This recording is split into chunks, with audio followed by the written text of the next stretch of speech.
What's going on? New episode. This one is going to focus on the number one pandemic year after year. It's something very important to talk about. It's something I'm passionate about. A big reason why I started this channel and promote fitness, health, just general wellness is because this is such an alarming fact about this pandemic that it just isn't that big of a focus on, and it just absolutely blows my mind. But first, some kind of like just general housekeeping stuff I just want to talk about, like I'm doing on every episode, whether it's something important about the channel, about myself, or just bullshit in general. First off, it was like a few podcasts ago where I started out saying that I was feeling thick. It's just because I was just flat out of my general routine, not eating well, not taking care of myself. I was on the road and just what a nightmare. And then, the whole move thing happened, stressful, annoying, whatever you want. Once I got in the groove, got my stuff, and God, it's just the whole process of moving. It's never easy. It's never fun. You're moving interstate. It makes it even worse. Don't, get a pod or something or do it yourself. Don't hire these people that are going to move your stuff from point A to point B if you're paying for it. If someone else is, okay, that's fine. Anyway, I got back on track. We're going to go over, just like I wanted to do every week, my weekly assessment. All my stats are up. Everything's looking really great. I did get sick for the first time in years this past weekend. I think it was just out of routine. Did a hero wad that kicked the crap out of me at CrossFit Central downtown here in Austin. And then I had my sister and brother-in-law in town, so I was kind of chauffeuring them around, got kind of out of rhythm, didn't eat till like 2 p.m., which was hours and hours later after that. It was my own damn fault. I should have put something in my system. Went out, got home early, and just woke up like a train hit me. In the past couple days, I just felt like ass. And now I'm getting back. Yesterday I did yard work just to get moving again. Today I went back to the gym, took it easy. The big thing that people do and a big mistake in CrossFit or just working out in general is just pushing yourself way too damn hard every single day. That's another big reason why, again, I promote the Whoop so much, because it's a focus on recovery rather than something like the Apple Watch, which is just close your rings, hit your goals, your move goals every day. And there's no focus on just making sure our bodies are healthy and that what we're doing is actually going to achieve an increase in our physical and cardiovascular fitness rather than set us back. But hey, you know what? It's still, it still knocks me on my ass. And I think it was just a cold, one thing, like, I am vaccinated, controversial topic, whatever. I just made the decision that I want to do it. I had COVID. But knowing that, and I understand you can still get COVID after a vaccination, it didn't even cross my mind. Like I felt pretty safe, and now I'm getting back to it. But I did an in-body assessment. One of my top videos on my channel, actually probably is my top. It's got over a couple 100,000 views. Is my assessment of body fat scales and their inaccuracy, the at-home ones, which does what's called a foot-to-foot bioelectrical impedance analysis, or BIA. And the reason being is that it sets up, if you haven't seen the video, I recommend go watching it. It's one of my early videos, so I apologize for what I think is the crappiness of the quality. I would love to redo it. And I am trying to reach out to companies having these like more sophisticated at-home ones. Like InBody does have one, but it's super expensive. So I'm trying to see if I can work with them. There's another company, Omron, that is on Amazon. It's a cheaper version, looks the same. I don't know. It could be the same manufacturer. A lot of these Chinese manufacturers, depending where it is manufactured, can knock each other off. But I did the InBody assessment, and it's a good one. Like, the InBody machine has been shown not to be, entirely accurate. It does have its flaws, but it's got the arm-to-arm analysis as well as the foot-to-foot. It's got more sophisticated internals, algorithms, and everything else to figure out muscle mass in different body parts and the actual body fat. It came back. I stand about, so when I said I was feeling thick a while back, I was north of like 215 in that area and just generally wasn't feeling healthy or great. I've since lost 10 pounds of, I think, quality fat, not just, inflammation, which you're going to lose that, and body water, but also starting to trim down, liking what I'm seeing in the mirror. And we're going to talk about this topic of body positivity in that sense. And it came back as about 10% body fat, which is pretty accurate. Now, it's all around my midsection, and that's what the analysis showed. Because everybody, like, one thing to keep in mind is that me at 10% versus another person at like 15%, another guy, we may look completely different because of the body fat distribution. I mean, there are some lucky people that just carry it in the ass, and those, like, they're blessed. So they can be at 15% and it's not so much nestled in their midsection. So, they got the 6-pack abs. Yes, they got a higher body fat, but it's, it's different. You can't, unless they're like getting in the 5% range, you can't just look at someone and be like, that person's a certain body fat, because there is, and everyone has, different body fat distribution. And despite myths or popular belief, you absolutely cannot target body fat in areas on your body. It is a store of energy, and as you cut weight and you're losing muscle mass and you're doing your cut, you will lose it everywhere. Like, for me, I was surprised when I did my last cut how much it came out of my face, and then even eating like crap and gaining back the weight, which was like 30 pounds gaining back. It didn't come back in my face. Your body's going to put it where it wants, and it's going to remove it where it wants, however it needs it. So, I mean, that's been good news, and I'm going to continue to cut as I start running. Let's look at quickly my weekly performance that I'm very pleased with. So here's my here's my Whoop weekly performance. Keeping sleep up here. This one was just went on a date and ran a little late. It was on a Thursday. So, I didn't mind. I wasn't going to remember that I didn't sleep. I just had a good time. So was out. But besides that, everything's staying near optimal, in the green area, and my recoveries are up there as well. I mean, you can see, look at that. Poor sleep, poor recovery, and I felt it. Strain was up. This is the number that I'm really focusing on. My strain since I'm moving to Austin has been higher, way higher than it was in the end days of living in South Florida. I just wasn't happy down there, wasn't exercising the way I wanted to, and just, you become a product of the environment that you create, whether it's mental or physical, and that's what I was seeing. So it's up 7% and continues to increase.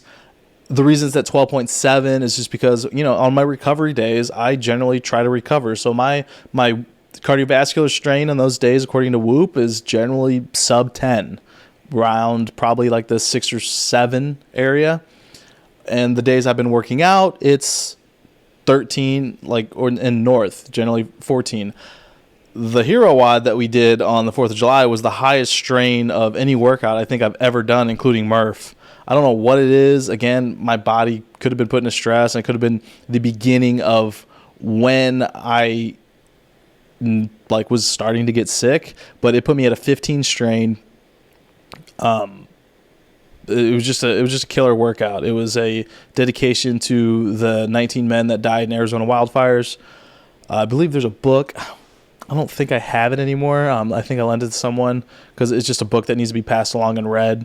There's also a movie about it, and it's just a super sad story, something that you can definitely check out. So, been feeling good. That's the main message I want to say, as just look good, feel good, mentally good, still journaling, not necessarily meditating as I should, but, baby steps. And I've been staying in the green a lot, according to my Whoop. And I feel it. I feel good now, besides being sick.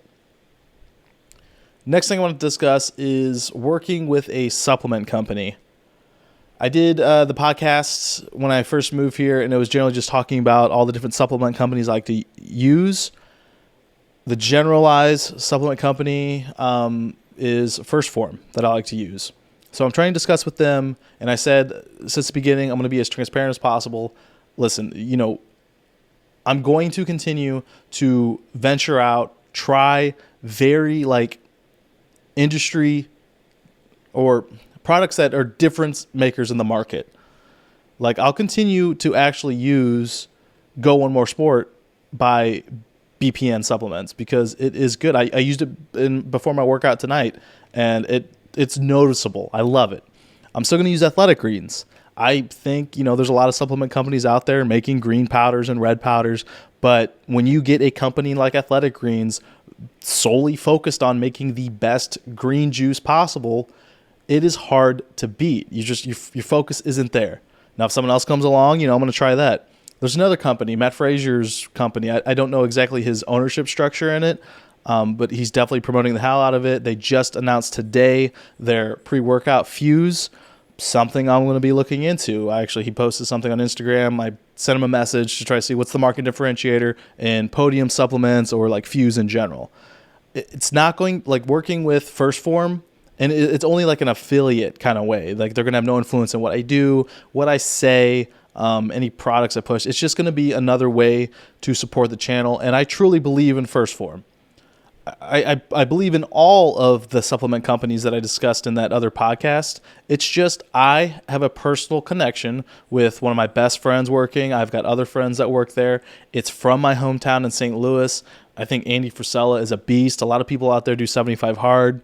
That's his thing. If you don't know what that is, I recommend go checking out. Something I've thought about. Really just kicks your ass and puts you into a more disciplined lifestyle if that's something that you need and that you're looking for. So there's a lot of good reasons, and I just want to support a company that supports and is a big they love their employees. I went there, like I said, I saw the facility. It's beautiful. It's state of the art. They run it like a tech company. I work for a tech company, and I know personally how that feels. I've worked for bad companies as well, and I know how that feels. So I'm going to support a company no matter how big they get if there's those connections that I look for. So that's going to be something to look for. I'm going to be super transparent, and it's not going to stop me from looking at other companies as well as the products come out. I want, the main thing is maybe I don't buy it and it's not something that I use day to day, but I want to do my research and share with anything you find because I may find it interesting as well. So that's going to be coming. Just going to be something. I want to put something on these videos or maybe some, they're not really ad rolls. It's just more support the channel kind of things. You can join Whoop with my link. I am affiliate of Whoop. I, again, don't work directly or discuss anything directly with any of these people. It's just a way to support the channel and for me to promote products that I truly love. And I will always do that. I won't lie. I'll be as transparent as possible. And I don't know how often I can say that. I still get comments on my videos, is this sponsored and stuff, because I do speak, when I get a product, I do speak very, positive for the most part about what the product is. I can list off, and it can start to sound like some sort of ad at times, but you can't. You're supposed to put hashtag ad. If anything, I've denied the ads and sponsorships and payments from other companies about doing videos. It's just, I've been denying, I get products that come in. I either, if I don't see anything positive or different about that product, I don't review them.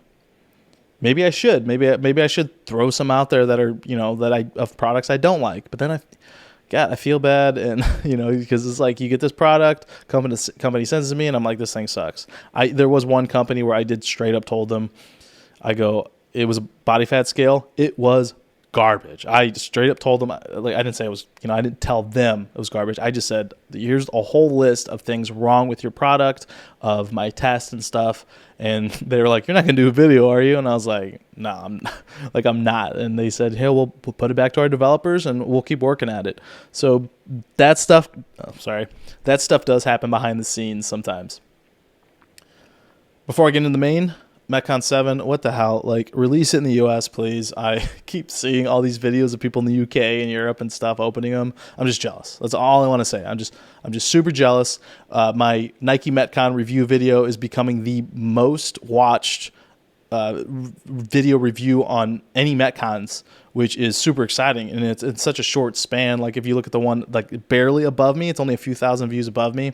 I'm coming after that, and it's gonna pass it by a lot, based on like estimates that YouTube gives me on the metrics. That one's like a year and a half old. My video is 5 months old. So I'm super glad that people are finding it helpful and enjoyable. Still get some negative stuff, but it is what it is. Like, if you're going to get that many views, one or here or there, it's fine.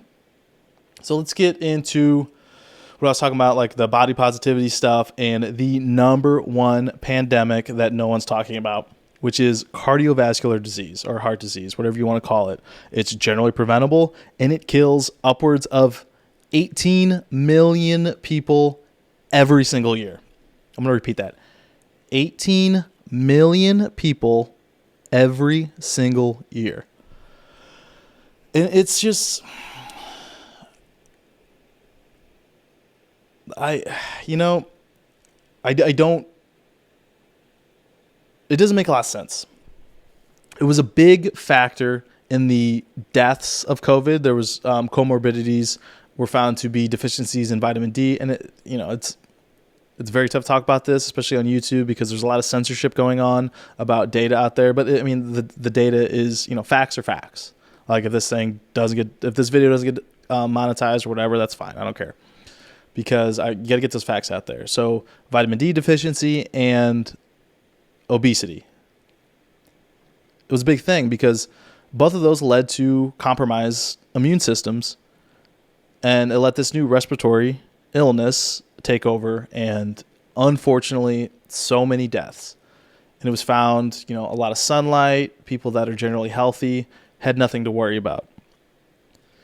Well, there was a big push with, getting vaccinated, wearing your mask. It just blows my mind that there wasn't a bigger push on getting healthier. People seem to have a couple different tracks of their time in quarantine. One was getting the healthiest that they've ever been in their life, or just healthier in their general sense of who they've been, against who they've been. And the other one is, I'm just going to sit on the couch, drink beers, and just get, super unhealthy. And it just, that's where people seem to fork. I, being from South Florida, Governor DeSantis, right or wrong at the very beginning, opened up things as fast as possible for the economy and just for general sanity of people. South Florida, for all the reasons, like, I'm not a big fan of it, generally has a healthier community. I mean, it's warm all year round. It's always beach season. It's always pool season. So people just generally stay healthier. The sun, it's it's one of the sunniest places in the country. So we're constantly getting vitamin D. I always worked out outside at my CrossFit gym there, so I was always getting my dose of vitamin D. I also supplement with vitamin D. So there was a lot of reasons why a state like Florida could do what they did.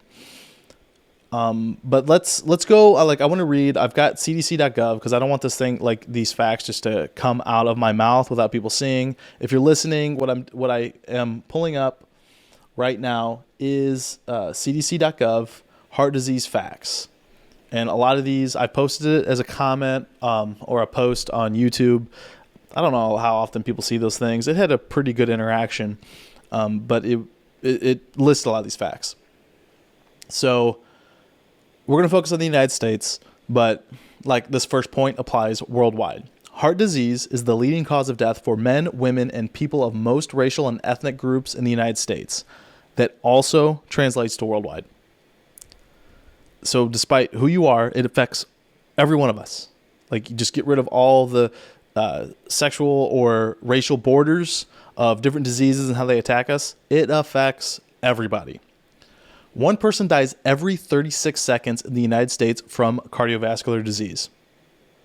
About 655,000 Americans die from heart disease each year. That's 1 in every 4 deaths. Now, we talk about health insurance in the United States and the cost of it and everything else, which has a lot to do with pharmaceutical companies in relation to how much insurance companies, like, there's a whole mess of that. But I will tell you, here's a big thing that drives up costs. Heart disease costs the United States about $219 billion each year. This was statistics from 2014 to 2015. This includes the cost of healthcare services, medicines, and lost productivity due to death. Then there's coronary artery disease. Coronary heart disease is the most common type of heart disease, killing 365,914 people in 2017. About 18.2 million adults aged 20 and older have this. About 2 in 10 deaths from this coronary artery disease happen in adults less than 65 years old. Now this, heart attacks, everything, all these statistics just blow my mind. In the United States, someone has a heart attack every 40 seconds. So however long this podcast is, I mean, we're talking a lot of people during just the time of this podcast. Every year, about 805,000 Americans have a heart attack. Of these, 605,000 are a first heart attack. 200,000 happen to people who have already had a heart attack. About 1 in 5 heart attacks are silent, meaning you get the effects of a heart attack, all the damage to your arteries and your heart, and you have no idea. The person, like it says, is not aware. I saw other statistics that it was like people 18 and older. I mean, I can't confirm that. I wonder, like, if this PDF here has more. Pain, discomfort. Are you at risk? Can it be prevented? Don't smoke. Maintain a healthy weight. Eat a healthy diet. Exercise regularly. I'm going to repeat that. Don't smoke. Maintain a healthy weight. Eat a healthy diet. Exercise regularly. It is so preventable. And people just do it to themselves. On top of that, but before I go into my little spiel here, I'm going to look up something. WHO. Heart disease. I'm going to get some world facts here. Cardiovascular disease, World Health Organization. Here you go. Here's the fact. 17.9 million people. Let's get that fact sheet up. Okay, here it is. Cardiovascular disease, leading cause of death globally. 17.9 people died in 2019, representing a third of all global deaths. 85% were due to heart attack and stroke. Out of the 17 million premature deaths under the age of 70 due to non-communicable diseases in 2019, 38% were caused by cardiovascular disease. Most cardiovascular disease, because that is an important caveat, there are people that suffer from this that can't help it through other health reasons, can be prevented by addressing behavioral risk factors such as smoking, unhealthy diet, physical inactivity, and this even adds the harmful use of alcohol. It's unbelievable. We talk about the COVID deaths, which are an absolute tragedy. Absolutely tragic. Like, any loss of life is going to be, is sad. Like, you want to prevent it all. So you do things like keep you inside and stuff. At the beginning, like, we knew, like, older people were also susceptible to this disease. But then there were the people that, have made no lifestyle change, and there are other comorbidities that could take you out if you suffer from cardiovascular disease. That's one of the things that I think about and I worry about when I joke about feeling thick. Like, I love shitty food. Who doesn't? Like, on the road and stuff. I don't know how much Chick-fil-A and McDonald's I ate. I start feeling gross personally, but man, it's delicious. It is so much easier and I would say cheaper to eat like absolute crap. But then you're going to feel like absolute crap. So for me, recognize that in myself and seeing like what this slippery slope can become, I, go back to working out, eating healthy, and that's just the lifestyle that I want. It's tough. It takes discipline. I want it for my general health and longevity, not so much because like I love food. I love fat kid food. I love it. I like pizza. I like barbecue. But you got to earn it. Like rent, there's rent's due, and you got to put in the work every day. Sweat equity, a whole bunch of things like a lot of these Instagram influencers or someone like The Rock really pushes is you got to earn it. Like he posts a legendary cheat day, and I think I saw once he does it once every 5 weeks, but it has to be earned. Like he talks about it. He busts his ass for, he has a cheat meal once a week, but that legendary cheat day looks so good and people see it, and you gotta earn that damn day. Like you can't just do that all the time.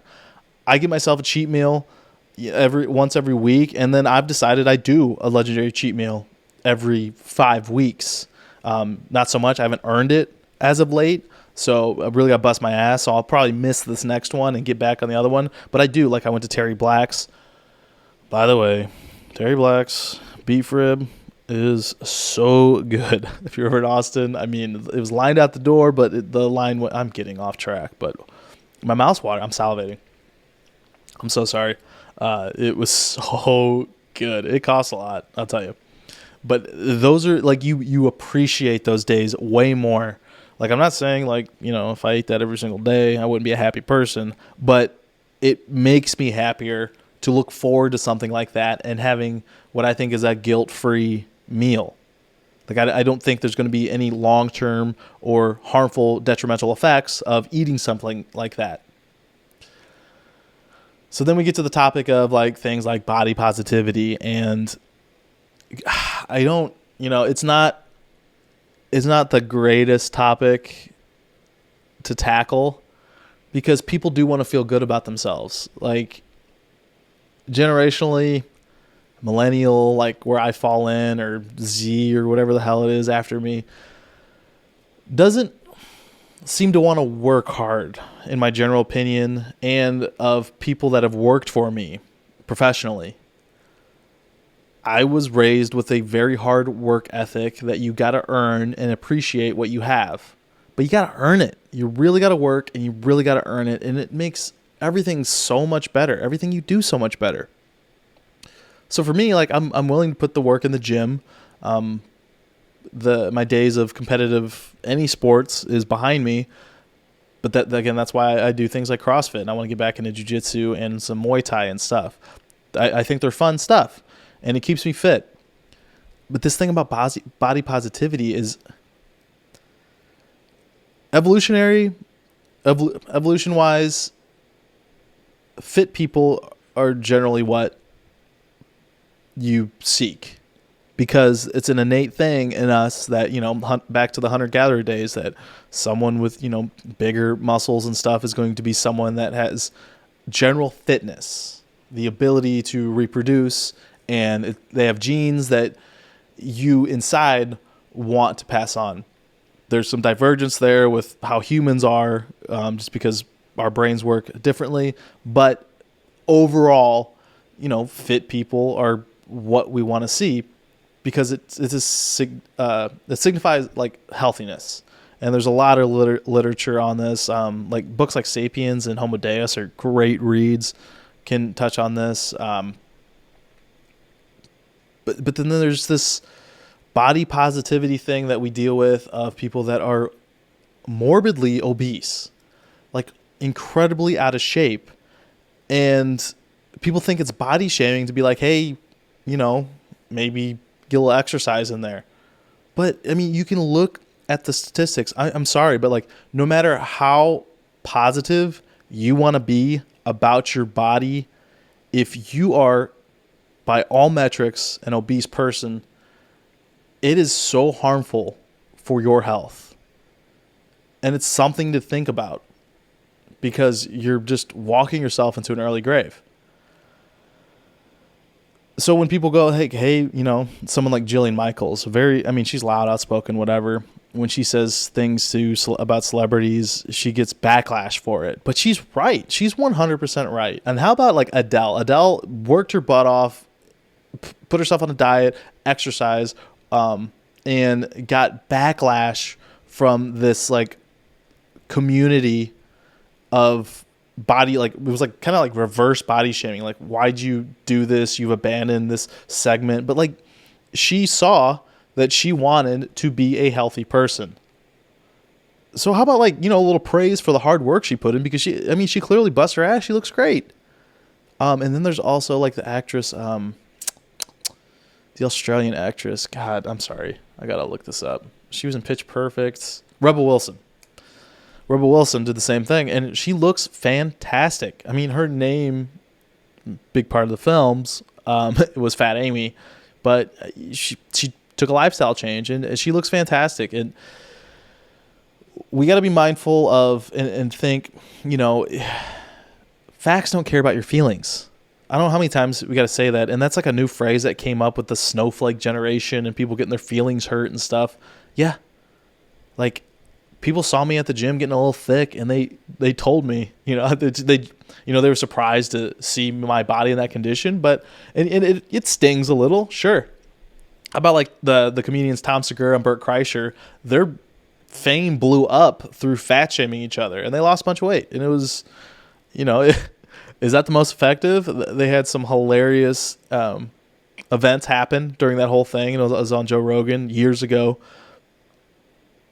It worked. It worked. Like, the fat shaming for them worked.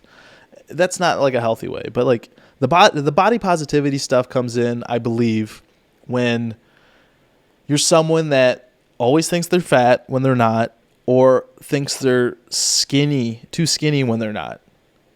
They're like generally a healthier person, but they'll eat too much, like become bulimic, or they'll become anorexic in the other way. That's when you really need to focus on the body positivity and look at yourself and be like, hey, you're a healthy individual. How you look now is completely fine.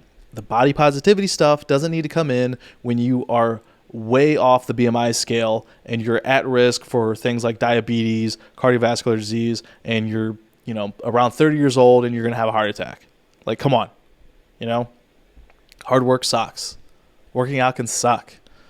But overall, you're going to have a better quality of life. You're going to have a longer quality of life, and everything's going to be way better. This is like one of the things too, like David Sinclair is focused on with longevity, is that you really do need to focus on things like your general health. You can't just, take a pill and you're going to live longer. It's a real thing. And all that extra weight on top of everything, and I feel this too, when I'm cutting or I'm getting heavier, when we do body weight stuff, like even squats or especially gymnastics, when I'm doing ring muscle ups or bar muscle ups, I can feel every pound. You got to think, like, when I cut down to like 183 in that area, and then I jump back up to where I'm at now, about like 205, but I'm, still at 10% body fat. It's like at 183, I'm doing all my workouts with a 20-pound weight vest. And as you get bigger, you're creating a bigger load on your body. So fat is useless to you, so you should get rid of it. Like, muscle's fine because that's going to help you move. You still got to get a stronger heart. You still got to move oxygen and eat right.